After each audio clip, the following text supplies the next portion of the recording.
भगवान शिव के प्रिय भक्तों, धर्म भाव चैनल पर आपका स्वागत है। आज आप ऐसी कथा का श्रवण करेंगे जिसके श्रवण मात्र से आपके जीवन में सुख संपत्ति और धन की वर्षा होगी। तो चलिए शुरू करते हैं। एक बार की बात है, जंगल में तोता और मैना का एक जोड़ा बड़े ही प्रेम से आपस में मिलकर रहा करता था। उनमें बहुत प्रेम था। एक दिन किसी विवाद के कारण तोता और मैना के बीच बहुत ही भयंकर झगड़ा हो गया। तोता ने कहा कि इस संसार में सबसे बड़ा पापी और विश्वासघाती स्त्री है। मैना ने जवाब दिया कि इस संसार में सबसे ज्यादा पापी और विश्वासघाती पुरुष होते हैं। जब वे दोनों आपस में लड़ते रहे और अपने विवाद हल न हुआ, तब निदान के लिए वे भगवान शिव के पास गए और अपनी बात बताई। शिव जी ने तोते से कहा कि तुम कैसे कह सकते हो कि संसार में स्त्री पुरुषों की अपेक्षा ज्यादा पापी और विश्वासघाती है। तोता बोला, प्रभु मैं आपको एक कहानी को सुनाना चाहता हूँ जिससे हम सबको यह पता चलेगा कि स्त्री पुरुषों की अपेक्षा ज्यादा पापी और विश्वासघाती होती है। फिर भगवान शिव बोले, ठीक है, कहानी सुनाओ। भगवान शिव के प्रिय भक्तों, अगर आप यह कहानी सुन रहे हैं तो पूरा सुनिए। इस कथा को आधा अधूरा छोड़कर जाने की गलती मत करिएगा, क्योंकि इस पवित्र कथा को पूरा सुनने से मनचाहा फल की प्राप्ति होगी। इसलिए इस कथा को पूरा सुने। यदि आप शिव भक्त हैं, तो भोलेनाथ का अनादर न करें। फिर तोता कहानी सुनाने लगता है। एक राज्य में अग्रसेन नाम का राजा राज्य करता था।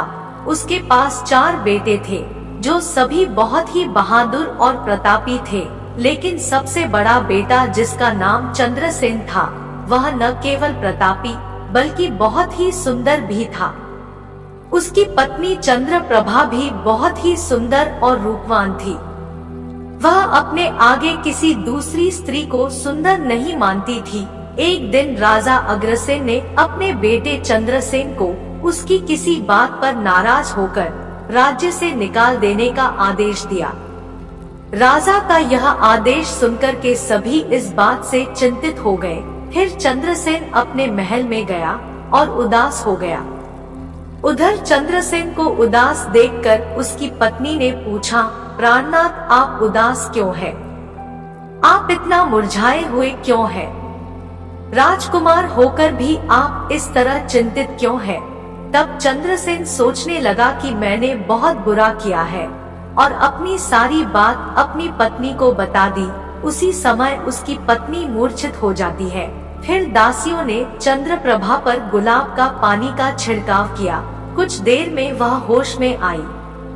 अब होश में आकर चंद्रप्रभा ने अपने पति राजकुमार चंद्रसेन से कहा कि अगर आप मुझे छोड़कर प्रदेश चले जाएंगे तो मैं आपके बिना कैसे जी पाऊंगी। मैं भी आपके साथ ही चलूंगी।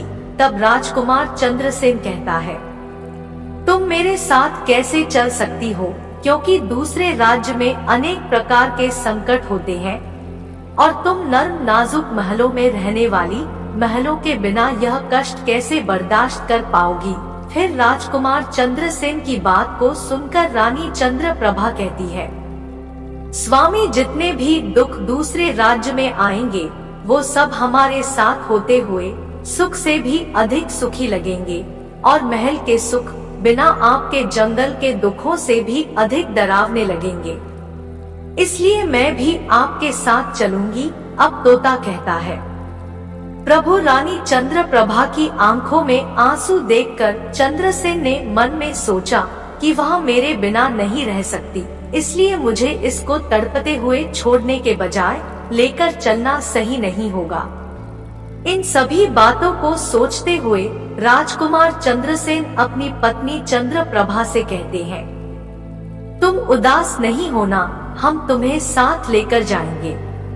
इस बात से चंद्रप्रभा खुश हो जाती है और अपने पति के साथ जाने की तैयारी करने लगती है।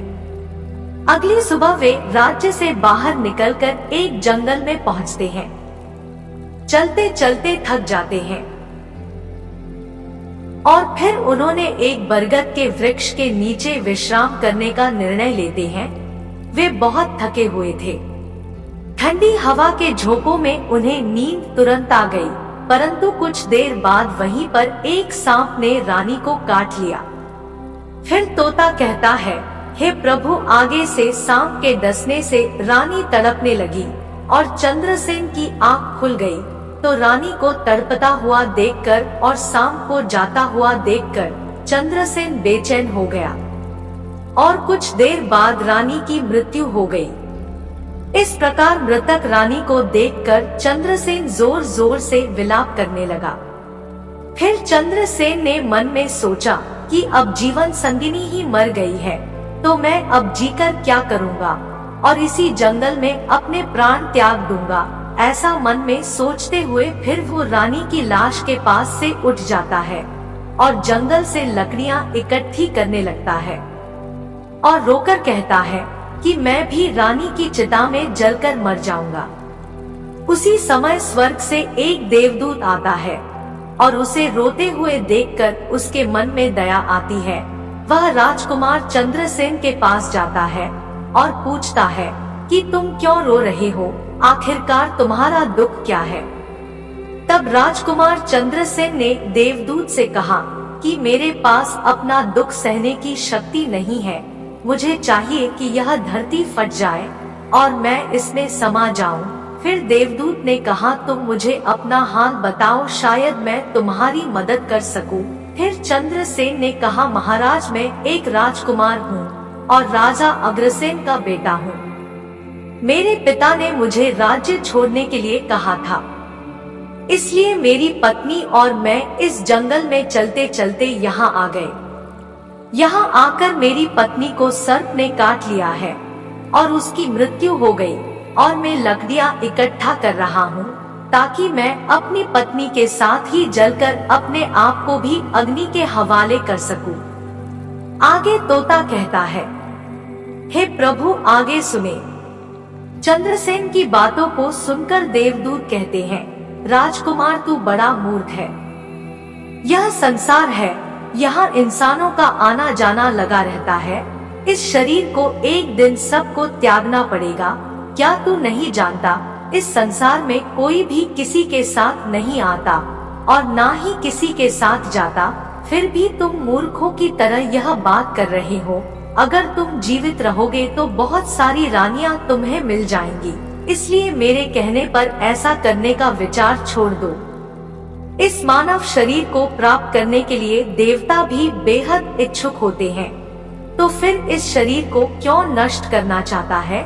इस प्रकार देवदूत के शब्दों को सुनकर चंद्रसेन कहता है, महाराज, आपने जो कुछ कहा है वह सत्य है, किंतु ऐसी पतिव्रता पत्नी मुझे किसी जन्म में भी नहीं मिलेगी, इसलिए मैं इसके साथ ही मरूंगा। फिर देवदूत चंद्रसेन के विचार सुनकर देवदूत ने जान लिया कि यह अपनी पत्नी के बिना नहीं रह सकता है। तब देवदूत ने चंद्रसेन से कहा कि राजकुमार, तेरी पत्नी को जीवित करने के लिए केवल एक ही उपाय है। अब तुम मेरी बात को ध्यान से सुनो। यदि तुम इस उपाय को कर सकते हो तो तेरी रानी जीवित हो सकती है। फिर चंद्रसेन ने कहा, महाराज, आप जो कुछ भी कहेंगे वह सब करने के लिए तैयार हूँ, केवल मेरी पत्नी को जीवित कर देना। तब देवदूत ने कहा, तेरी रानी की आयु केवल 20 वर्ष थी जिसे इसने बिता दिया है, और तेरी उम्र 70 वर्ष की है जिसमें से 30 वर्ष बीत चुके हैं। तेरे जीवन काल में 40 वर्ष अभी बाकी है, यानी तुझे 40 साल और जीने का अवसर है। यदि तू अपनी पत्नी को अपने उम्र में से आधा उम्र समर्पण कर देता है तो तुम दोनों की आयु समान हो जाएगी। अगर तुम या मान लो तो रानी जल्द ही ठीक हो जाएगी। इस तरह देवदूत की बात सुनकर राजकुमार चंद्रसेन ने कहा, मुझे मान्य है। फिर देवदूत ने चंद्रसेन के हाथ में पानी दिया और 20 वर्षों तक रानी के जीवन हेतु पैरों पर पानी डालने का संकल्प लिया। अब जैसे ही चंद्रसेन ने संकल्प किया कि वह जल को रानी के पैरों पर डालेगा, देवदूत ने कह दिया, पानी को पैरों पर डालने से पहले मेरी एक बात को ध्यान से समझ लो, इसमें गुप्त रहस्य भी है। अभी तो तुझे रानी की आवश्यकता है, तुम पानी डालकर उसको बचा सकते हो, लेकिन भविष्य में अगर रानी की आवश्यकता नहीं पड़ती है तो तुम अपने संकल्प को वापस ले सकते हो। और जब तुम बहुत संकल्प वापस लेते हो तो तुम्हारी रानी को तुरंत ही मौत हो जाएगी। परंतु एक बात हमेशा याद रखना, इस संकल्प को कभी वापस न लेने की बात रानी से कहना मत, वरना तुम अपने संकल्प को वापस नहीं ला सकोगे। हमेशा याद रखना, जीवन में कुछ बातें हमेशा छिपा कर रखनी चाहिए, क्योंकि कभी भी ये बातें काम आ सकती है। फिर तो ऐसा कहकर और रानी के सामने आकर वह देवदूत अंतर्ध्यान हो गए। तब चंद्रसेन रानी से कहता है, आप सो गई थी, मैंने आपको नहीं जगाया। इस प्रकार राजकुमार चंद्रसेन ने अपनी रानी से सारी बातें छिपा दी कि तुम्हें सांप ने काट लिया था और तुम मर गई थी, मैंने तुम्हें फिर जीवित कैसे किया है, यह सब राजकुमार ने अपनी पत्नी से छिपा लिया। फिर तोता बोला, प्रभु। फिर वो दोनों आगे बढ़ गए। कई दिनों बाद उन्होंने एक बहुत ही सुंदर स्थान देखा। वहाँ पर एक फकीर की कुटिया थी। जब भी वहाँ पहुँचे तो उन्होंने देखा कि एक सुंदर युवक फकीर कुएं पर पानी पी रहा था। वे दोनों बहुत ही थके हुए थे, इसलिए वे फकीर के पास बैठ गए। उस समय राजकुमार ने रानी से कहा, रानी हमें प्यास लगी है, हम भी वहाँ पर जाकर पानी पी आते हैं। अगर तुम भी प्यासी हो तो तुम्हारे लिए भी पानी ले आते हैं। तब राजकुमार की बात को सुनकर रानी ने कहा, मुझे तो प्यास नहीं है, आप जाइए पानी पी आइए। इसके बाद रानी का जवाब सुनकर राजकुमार चंद्रसेन एक लंबी रस्सी लेकर कुएं की ओर जा रहे हैं। चंद्रसेन पानी पीने पहुँचे। इधर राजकुमारी चंद्रप्रभा उस फकीर की ओर देख रही है। चंद्रप्रभा फकीर की सुंदरता को देखकर उस पर मोहित हो गई, अर्थात वह उसको दिल दे बैठी थी। अब वह फकीर से कह रही है, फकीर साहब, क्या आप यहाँ बहुत खुशी से रहते हैं? क्या मैं भी आपके साथ रह सकती हूँ? फकीर ने कहा, हाँ, तुम भी मेरे साथ रह सकती हो, लेकिन तुम्हारे पति भी साथ में है, तो मैं कैसे तुमको रख सकता हूँ? इसके बाद राजकुमारी चंद्रप्रभा ने फकीर के सामने अपनी प्रेम लीला प्रकट की। तो फकीर ने कहा, मैं एक उपाय बताता हूँ, तुम्हारा पति जिस कुएं में पानी पीने गया है, तुम उसे उसी कुएं में धकेल देना, फिर जो होगा हम देख लेंगे। फिर तो फकीर की बात सुनकर के चंद्रप्रभा ने कहा, ठीक है, मैं ऐसा ही करूंगी। अब इतनी ही देर में राजकुमार चंद्रसेन पानी पीकर रानी के पास आया तो रानी कहने लगी कि मुझे भी अब प्यास लग रही है, कुएं पर वापस चलकर मुझे भी पानी पिलाओ। तब राजकुमार चंद्रसेन बोला, मैंने तुमसे पहले ही पूछा था और तुमने मना कर दिया था। खैर, अगर तुमको प्यास लगी है तो मैं अभी पानी लेकर आता हूँ। तब चंद्रसेन पानी लेने चला तो रानी भी उसके साथ चल दी और कहने लगी कि मैं भी तुम्हारे साथ चलती हूँ। बेचारा चंद्रसेन तो उसके प्रेम में पागल था, उसको क्या मालूम था कि ये मेरे प्राण लेने के लिए मेरे साथ आ रही है। जब राजकुमार चंद्रसेन कुएं पर जाकर पानी भरने के लिए बाल्टी भरता है तो रानी अपने पति यानी राजकुमार चंद्रसेन को धक्का देकर कुएं में गिरा देती है और खुद फकीर के पास चली जाती है। वह फकीर रानी को अपने साथ ले जाकर दूसरे राज्य में बस जाता है। वहाँ दोनों खुशी से रहने लगते हैं। फकीर ने फिर रानी को ऐसा नाचना और गाना सिखाया कि वह नृत्यांगना के रूप में मशहूर हो गई। धीरे धीरे वह राजकुमारी पूरे नगर में प्रसिद्ध हो गई। इस तरह रानी के नृत्य और गीत के कारण उस फकीर के लाखों रुपए बन गए। रानी भी उस फकीर के साथ मस्ती में रहने लगी थी। जिस समय रानी ने अपने पति चंद्रसेन को कुएं में धकेल दिया था, तब संयोग से एक जंजीर जो कुएं में लटकी थी राजकुमार ने उसे पकड़ लिया था और कुएं में लटका रहा। ईश्वर को याद करते हुए वह सोचने लगा, क्या यही मेरे प्यार की सजा है। और कुछ समय बाद बंजारों का एक काफिला वहां आया। काफिले में से एक बंजारा बाल्टी अर्थात डोल लेकर कुएं का पानी भरने लगा। जब उसने डोल पानी में डाला तब चंद्रसेन ने उसे हाथ से पकड़ लिया। बंजारा यह देखकर चौंक गया और पूछा, तुम कौन हो? राजकुमार चंद्रसेन ने कहा, भाई मैं समय का मारा हुआ हूँ, मुझे यहाँ से निकालो और मेरी जान बचा लो। मैं सारी जिंदगी आपके उपकार को नहीं भूलूंगा। और ऐसा कहकर के राजकुमार बंजारे से प्रार्थना करने लगा। फिर तो राजकुमार चंद्रसेन के दुख को देखकर उस बंजारे को उस पर दया आ गई और उसने चंद्रसेन को कुएं से बाहर निकाल लिया और फिर पूछा, भाई तुम कौन हो? तुम इस कुएं में कैसे गिरे? तुम मुझे अपना हाल बताओ। तब चंद्रसेन ने कहा, भाई मैं अपना हाल आपसे कैसे कहूँ, जो मुश्किलें मेरे साथ हुई है। भगवान न करे किसी के साथ ऐसा हो। फिर चंद्रसेन ने कहा, यदि तुम मुझसे जानना ही चाहते हो तो मैं आपको अपनी कहानी सुनाता हूँ। मैं एक राजकुमार हूँ। मेरे पिता ने मुझे राज्य से निकाल दिया था, इसलिए मैं अपनी प्रिय पत्नी के साथ एक जंगल में पहुँच गया। मेरी पत्नी और मैं एक दूसरे से बहुत प्यार करते थे। जंगल में एक सांप ने मेरी पत्नी को काट लिया, जिससे उसकी मृत्यु हो गई। मैं जब अपनी पत्नी के साथ मरने जा रहा था तब एक देवदूत ने मुझ पर दया की और मेरी आयु के 20 वर्ष में मेरी पत्नी को देने के बाद उसे पुनः जीवित कर दिया। फिर हम उस जंगल से आगे बढ़े। कुछ दिनों बाद हम इस स्थान पर पहुँचे। यहाँ एक फकीर रहता था। मुझे प्यास लगी तो मैं पानी पीने आया और जब मैं वापस गया तो मेरी पत्नी ने मुझसे कहा कि मुझे भी प्यास लगी है, मुझे भी पानी पिलाओ। और इस तरह कहकर मेरी पत्नी मेरे साथ कुएं तक आई। मैं कुएं से पानी निकाल रहा था तो उसने मुझे पीछे से धक्का दे दिया। किस्मत से कुएं में लटकी हुई एक जंजीर मेरे हाथ में आ गई, जिससे मैं कुएं में गिरने से बच गया। और फिर जब आप आए तो आपने मुझे कुएं से बाहर निकाला।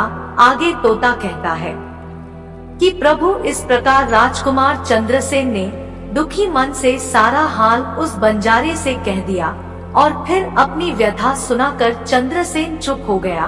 बंजारे ने उसकी बात को सुना और रानी की करतूत सुनकर दुखी होकर कहा कि स्त्रियों का चरित्र भगवान भी नहीं समझ सकते तो मनुष्य कैसे समझ सकता है। ऐसे कहकर बंजारा ने चंद्रसेन को सिर पर हाथ फेरा और कहा, तुम चिंता मत करो, भगवान बड़े दयालु है, वह तुम्हारी सहायता जरूर करेंगे। फिर उसने कहा, तुम चाहो तो हमारे साथ कुछ दिन रुक सकते हो। राजकुमार चंद्रसेन उन बंजारों के साथ रहने को सहमत हो गया। फिर उनकी सहायता से बहुत कुछ दिनों बाद उसी राज्य में पहुंचा जहां उसकी पत्नी चंद्रप्रभा और वह फकीर रह रहे थे। उस राज्य को देखकर उसने बंजारे से कहा, भाई मेरी इच्छा है कि हम कुछ दिन इस राज्य में रहते हैं। तब बंजारे ने कहा, आप जैसे चाहे, मुझे कोई आपत्ति नहीं है। फिर राजकुमार चंद्रसेन जो बंजारे से विदा होकर राज्य में आया और काम की तलाश में घूमने लगा। कुछ दिनों बाद राजकुमार की मेहनत परिश्रम देखकर उसे एक बड़े व्यापारी ने अपने पास नौकरी पर रख लिया। इस तरह राजकुमार चंद्रसेन ने उस व्यापारी के पास रहना शुरू किया और बड़ी मेहनत और प्यार से अपने कर्तव्यों का निर्वाह करना शुरू कर दिया। यह देखकर उस व्यापारी ने चंद्रसेन को बड़ा सम्मान दिया और उसे अपने यहाँ का मुनिम बना लिया। और इस तरीके से राजकुमार चंद्रसेन के दिन बड़ी खुशी खुशी गुजरने लगे। अब एक दिन नगर के राजा के यहाँ प्रभा के नृत्य का आयोजन हुआ। राजा ने उस शहर के सभी बड़े व्यापारी और सेठों को अपने यहाँ नृत्य देखने के लिए आमंत्रित किया। जब राजकुमारी प्रभा का नृत्य होने वाला था, शहर के सभी व्यापारी और सेठ साहूकार राजा के यहाँ पहुँच गए। चंद्रसेन जो रानी के नृत्य और गायन की प्रशंसा सुनता था, उसने भी सोचा कि मुझे इस नृत्य को देखना चाहिए। तो वह भी राजा के दरबार में सेठ के साथ पहुंच गया। रानी ने अप्सरा के समान नृत्य किया और उनकी सुरीली आवाज में कई सुंदर गीतों को प्रस्तुत किया। उनके गाने को सुनकर महफिल के सभी लोग आश्चर्य में आ गए और सभी ने बहुत उन्हें सारा धन दिया। इसके साथ ही राजा से लेकर प्रजा तक सभी ने उन्हें प्रशंसा की। राजकुमार सेन ने अपने हाथ की अंगूठी उतारी जिसमें हीरा जड़ा हुआ था और फिर भाव से उतार कर रानी चंद्रप्रभा की ओर कर दी। इसके बाद रानी चंद्रप्रभा ने अंगूठी को पहचान लिया और मन ही मन में कहने लगी, यह तो बहुत बड़ा आश्चर्य हो गया। मेरा पति जिंदा है और यहाँ पहुँच गया है, अब मुझे छोड़ेगा नहीं। इसलिए मुझे कुछ ऐसा करना चाहिए जिससे मेरी जान बच सके। उसने मन में सोचा, अब मैं यहाँ के राजा को एक और सुरीला गाना और नृत्य सुनाऊंगी जिससे वह खुश होकर मुझे कुछ मांगने के लिए बोलेंगे। तब मैं राजा के आदेश से उन्हें मरवा दूंगी। तो इसके बाद राजकुमारी चंद्रप्रभा ने एक और सुरीला गाना और नृत्य को सुनाया। रानी की इस वसंत की बहार को सुनकर राजा खुश हुआ और चंद्रप्रभा से बोला, मैं तुम पर बहुत खुश हूँ, मांगो तुम मुझसे क्या मांगती हो। तब राजकुमारी ने कहा, अगर आप मुझसे प्रसन्न हैं, तो सबसे पहले मुझे वचन दीजिए, जो कुछ मैं मांगूंगी मुझे वही देंगे। फिर चंद्रप्रभा ने कहा, इस सभा में मेरा एक चोर है, कृपया उसे फांसी की सजा दे। राजा ने कहा, तुम उस चोर को मेरे सामने लाओ। रानी ने उसका हाथ पकड़ा और उसे राजा के सामने ले गई। राजा ने अपने सैनिकों को आदेश दिया कि उस चोर को जल्लादों के पास ले जाएं और फांसी पर चढ़ा दे। इसी बीच चंद्रसेन का सेठ भी वहां पहुंचा। वो डरकर चंद्रसेन के पास गया और पूछा, तुमने क्या चुराया इसका, जिसके कारण यह तुम्हें मरवाना चाहती है। चंद्रसेन ने अपने मालिक से कहा, मालिक मैंने कुछ नहीं चुराया है, बस आप इस राजा को केवल यह बता दो कि वह मेरी दो बातें सुन ले, इससे मेरी जान बच सकेगी। अब चंद्रसेन का मालिक इसे सुनकर अपने साथी व्यापारियों और साहूकारों के पास गया और सभी ने मिलकर मशवरा किया। उन्होंने कहा, मित्रों, या तो राजा न्याय करे या हम सभी इस शहर को छोड़कर कहीं और चले जाएंगे। और इस प्रकार सभी व्यापारी राजा के पास गए और कहने लगे, राजा साहब, हमारा मुनीम निर्दोष है, उसे फांसी होने से पहले वह कह रहा है कि वह अपनी दो बातें आपको कहना चाहता है। फिर भी आपको लगे कि उसने अपराध किया है तो उसे फांसी दे देना, लेकिन वह कह रहा है कि मेरे मरने से पहले राजा केवल मेरी दो बातों को जरूर सुने। फिर राजा ने व्यापारियों की बात सुनकर कहा, ठीक है। चंद्रसेन को लेकर राजा के सामने लाया गया और राजा ने कहा, तुम जो कुछ कहना चाहते हो कहो। तब राजकुमार चंद्रसेन ने कहा, महाराज, मैंने क्या दोष किया है जिस कारण आपने मेरी हत्या का आदेश दे दिया है। फिर उसकी बात को सुनकर राजा ने कहा, तू इस नृत्य का चोर है। तब चंद्रसेन ने कहा, नहीं महाराज, मैं इस उल्टा स्त्री का पति हूँ जिसे यह कुएं में धकेलकर एक फकीर के साथ चली आई है। राजकुमारी चंद्रप्रभा ने समझ लिया कि बात बिगड़ रहे हैं। तब राजा से कहती है, महाराज, मैं उल्टा हो या झूठ बोल रहा है, यह कौन है मैं जानती तक नहीं, ये तो मेरा चोर है, मैं सिर्फ इतना ही जानती हूँ। फिर राजकुमार चंद्रसेन ने कहा, महाराज ठीक है, अगर यह मेरी पत्नी नहीं है तो वो सब कुछ जो मैंने रास्ते में छोड़ा था वह मेरी अमानत के रूप में वापस कर दे। फिर चंद्रसेन ने रानी की ओर देखा। राजकुमार ने अपनी अमानत को लौटाने की बात की तो राजकुमारी चंद्रप्रभा ने इसे स्वीकार कर लिया। चंद्रसेन ने कहा, अच्छा, अब तुम अपने हाथों में पानी लो, हमारा न्याय इसी सभा में होगा। पानी लेकर वह दोनों जमीन पर बैठ गए और राजकुमार ने कहा कि वह वस्तु जो मैंने रास्ते में ली थी मैं अब वापस कर रही हूँ। रानी ने भी पानी लिया और कहा कि जो वस्तु इसने मुझे रास्ते में दी थी मैं उसे वापस कर रही हूँ। जैसे ही उसने अपने हाथों का पानी छोड़ा, रानी के प्राण छूट गए। यह दृश्य देखकर वहां के लोग हैरान रह गए। तो राजा ने यह देख चिंतित होकर चंद्रसेन से कहा, ये क्या हो गया? मुझे सच्चाई बताओ। तब राजकुमार चंद्रसेन ने अपनी कहानी शुरू की, अपने जीवन की सब घटनाओं को खुलकर बताते हुए उसके देश निकाले जाने से लेकर अब तक के सभी घटनाओं को सुनाया। राजा ने यह सब कुछ सुनकर चंद्रसेन को अपने गले लगा लिया और अपनी बेटी की शादी चंद्रसेन के साथ कर दी। आगे तोते ने कहा, प्रभु मैंने इस कहानी को सुना है। मैं इसलिए सभी स्त्रियों से घृणा करता हूँ और मैं यह कह सकता हूँ कि इस संसार में स्त्रियां पुरुषों से अधिक पापी और विश्वासघाती होती है। अब तोते ने भगवान शिव और पार्वती को एक कहानी से यहाँ बताया कि स्त्री पुरुषों की तुलना में अधिक पापी और विश्वासघाती होती है। तो सभी को इसे सुनाकर हैरानी में डाल दिया। फिर पार्वती ने कहा, प्रभु मुझे लगता है कि तोता सच कह रहा है। स्त्रियों में से केवल एक दो ही बिना नैतिक मूल्यों और ईमानदारी के हो सकती है, परंतु पुरुषों में भी ऐसे कुछ है जो पापी और विश्वासघाती हो सकते हैं। फिर भगवान शिव ने पूछा, ठीक है तो मैना तुम भी अपना पक्ष रख सकती हो कि स्त्री की तुलना में पुरुष अधिक पापी और विश्वासघाती होते हैं। तब मैना ने कहना शुरू किया कि प्रभु एक गांव में एक परिवार रहता था जो बहुत ही धनवान था और उस धनवान यानी सेठ का बेटा एक अद्भुत प्रकार का व्यक्ति था। सेठ का बेटा इतना जुआरी था कि सेठ उसके बारे में सोचते सोचते परेशान रहता था। एक दिन उनका बेटा जुआ खेल रहा था, उसी दिन उसके पिता का निधन हो गया। फिर भी वह जुआ खेलना बंद नहीं किया, लेकिन पिता की मृत्यु के बाद वह खुलकर जुआ खेलने लगा और सब कुछ हार गया।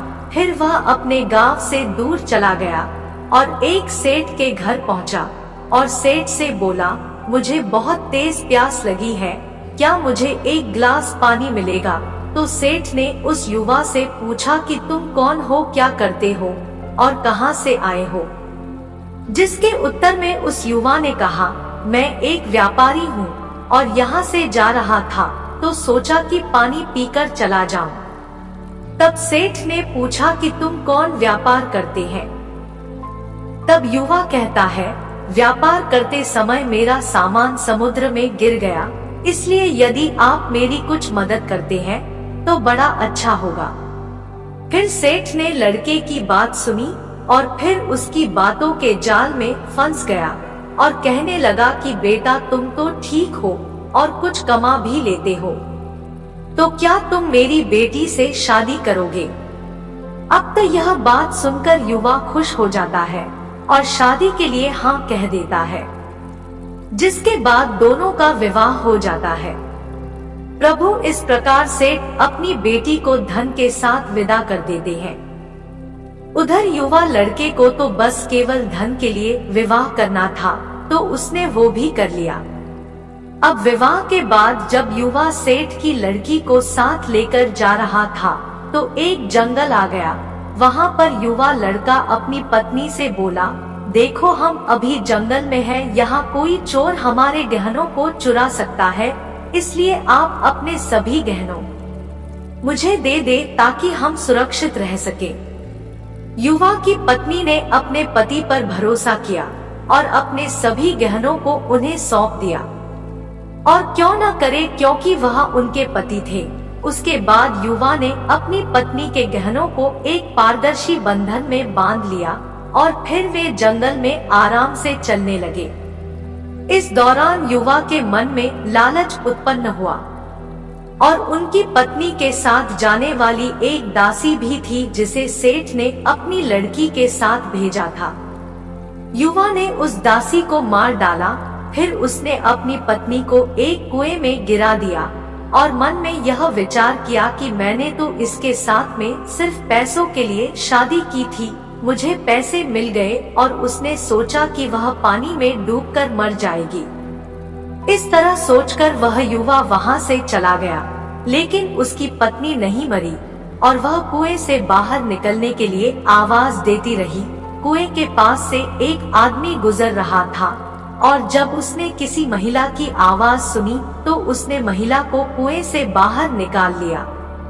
फिर कुएं से बाहर निकलने के बाद महिला ने अपनी सारी जानकारी उस व्यक्ति को दी और उस व्यक्ति ने महिला को उसके पिता के घर पहुंचा दिया।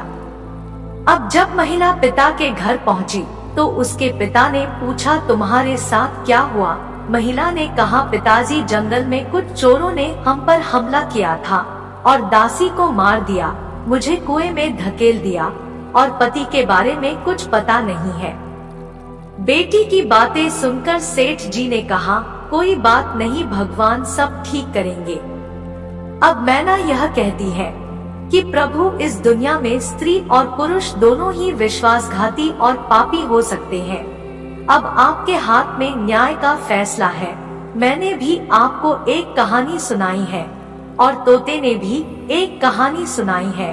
अब आप ही न्याय करें। उसने अपनी पत्नी को मारा और सारा सामान लेकर के चला गया। अब तोता और मैना की कहानी सुनकर भगवान शिव बोले, ठीक है तोता और मैना, मैंने तुम्हारी कहानी को ध्यान से सुना है। अब मैं तुम्हारा न्याय करता हूँ कि इस संसार में स्त्री और पुरुष के बीच ज्यादा पार्टी या विश्वासघाती कौन होता है? शिव जवाब देते हैं, बिना किसी शंका के यह सत्य है कि इंसान की सोच उसके स्तर से नीचे जा सकती है और वही पापी और विश्वासघाती हो सकता है। चाहे वह स्त्री हो या पुरुष, इंसान को किसी भी प्रकार के पाप करने से पहले यह सोचना चाहिए कि क्या वह सही है या नहीं। पापी और विश्वासघाती होने की कोई जाति नहीं होती, वह इंसान की सोच और कृतियों का परिणाम होता है, उसकी मति पर निर्भर होता है। कुछ इंसान तो पैदा ही त्रिया दिमाग लेकर होते हैं। वास्तव में इंसान की सोच उसके स्तर से नीचे जा सकती है और यही उसे पापी और विश्वासघाती बना देता है। और इस प्रकार भगवान शिव तोता और मैना का फैसला करते हैं। तब तोता मैना भी वहां से आज्ञा लेकर चले जाते हैं। आज की वीडियो से आपको क्या सीख मिली, आप कमेंट में लिख सकते हैं। अगर आप शिव भक्त हैं, तो वीडियो को लाइक कर चैनल को सब्सक्राइब जरूर करें और साथ ही कमेंट में ओम नमः शिवाय लिखना न भूलें।